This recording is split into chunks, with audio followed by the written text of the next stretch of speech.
বন্ধু বান্ধৱীসকল, আচলতে মোৰ বহুত দুখৰ কাহিনী। কেইবছৰমান আগতে মোৰ ঘৈণীয়েক এই পৃথিৱীৰ পৰা বিদায় লৈছে। তাৰপিছত কেইবছৰমান পিছত মই এজনী আকৌ নতুন বিয়া কৰালোঁ। তাৰপিছতেই মই অৱসৰ ল'লোঁ। কোনে জানে যে অৱসৰ লোৱাৰ পিছত মোৰ পেঞ্চন নহ'ব। গতিকে মই মাত্ৰ 1800 টকা পেঞ্চন পাওঁ। কিছুমানে 1200, 1000 এই এনেকৈ পেঞ্চন পায়। এই 1800 টকাৰেতো মাহখন চলাব নোৱাৰি। আনুষংগিক আৰু বেমাৰ আজাৰ আছে। তেনেকৈ মোৰ দ্বিতীয় পত্নী মোক এৰি ঘৰত গুচি গ'ল। যিহেতু সংসাৰখন চলাবলৈ কষ্ট হয়, এই কষ্ট কৰি থাকিব নোৱাৰে, সেয়ে তাই গুচি গ'ল। আৰু যিবিলাক বন্ধু বান্ধৱ আছিল তেওঁলোকক ফোন কৰা বাদ দিলে।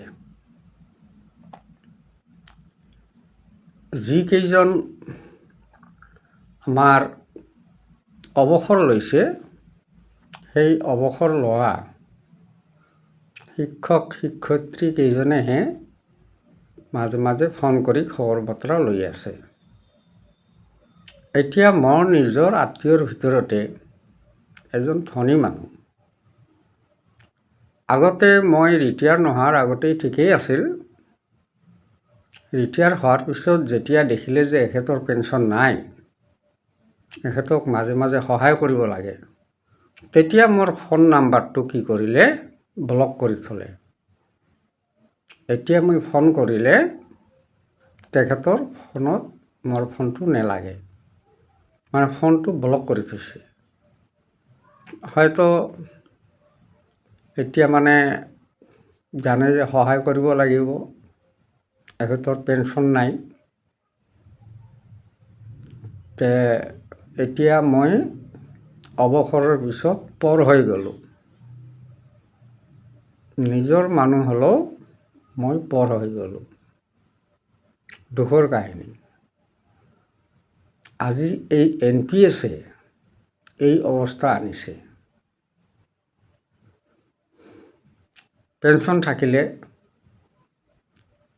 ঘৰৰ সকলোৱে বা গাঁৱৰ মানুহে বা বন্ধু বান্ধৱ সকলোৱে ভাল পাব।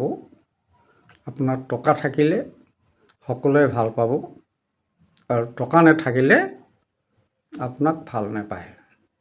আগত যিমান ভাল পাইছিল, এতিয়া সিমান ভাল নাপায়।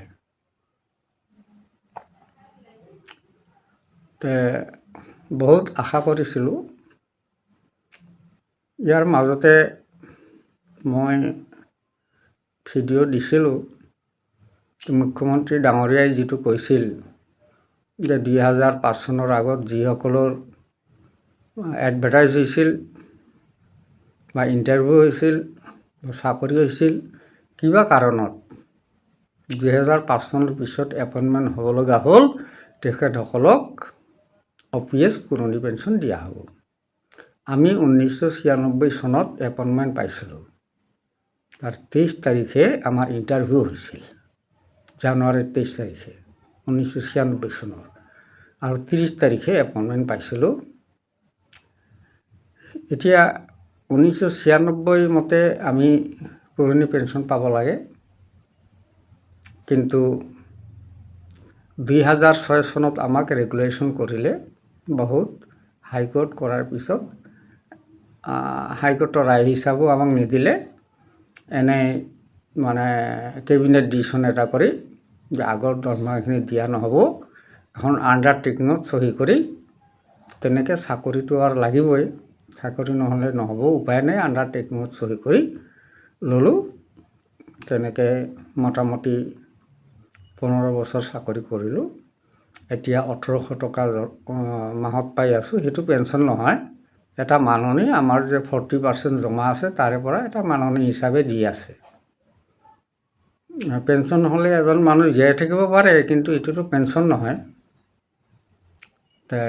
কি কৰিম, চৰকাৰখনে বুজিও নুবুজে, তেওঁলোকে সকলো জানে, সকলো বুজে যে এইখিনি টকাৰে এখন ঘৰ নচলে, তেওঁলোকে জানে, জানিও তেনেকুৱা কৰি আছে। আৰু এইবাৰ নতুন পেঞ্চন UPS দিম বুলি কৈছে। কেন্দ্ৰত আমাৰ লাষ্ট ডেট আছিল, 3বাৰ দিছিল, জুনত এবাৰ দিছিল 30 তাৰিখ, তাৰপিছত ছেপ্টেম্বৰ 30 তাৰিখ, তাৰপিছত নৱেম্বৰ 30 তাৰিখ, এতিয়া গৈছে। এতিয়া 1,22,123 জন, 1,22,123 জন কেন্দ্ৰ চৰকাৰৰ আমাৰ কৰ্মচাৰীসকলে UPS বাছনি কৰিছে, আৰু বাকীখিনি ৰৈ গৈছে। আমাৰ অসমতো UPS দিব বুলিহে কৈছে মুখ্যমন্ত্ৰী ডাঙৰীয়া, কেবিনেট ডিচিশ্যন হৈছে, কিন্তু এতিয়াও আমাৰ অফিচিয়েল অৰ্ডাৰ অহা নাই। অফিচিয়েল অৰ্ডাৰ আহিলে দুখন আণ্ডাৰটেকিং থাকিব, এখন হ'ল NPS আৰু এখন হ'ল UPSৰ। আপুনি যিটো ল'ব তাৰে আণ্ডাৰটেকিংখন ফিল আপ কৰিব লাগিব। কিন্তু এতিয়া আপুনি অফিচত গৈওতো কাম নাই, আপুনি কি ফিল আপ কৰিব?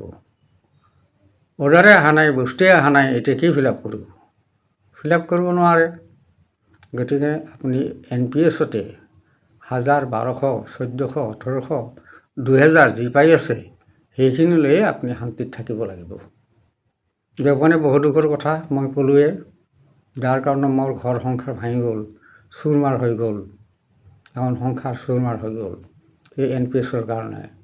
বিৰাট অভিশাপ স্বৰূপ NPS। মই নকওঁ দুখৰ কাহিনী, আপোনালোকক জনালোঁ। বহুত দুখ লাগি আছে, উপায় নাই। আজিলৈ ৰাখিছোঁ, ধন্যবাদ।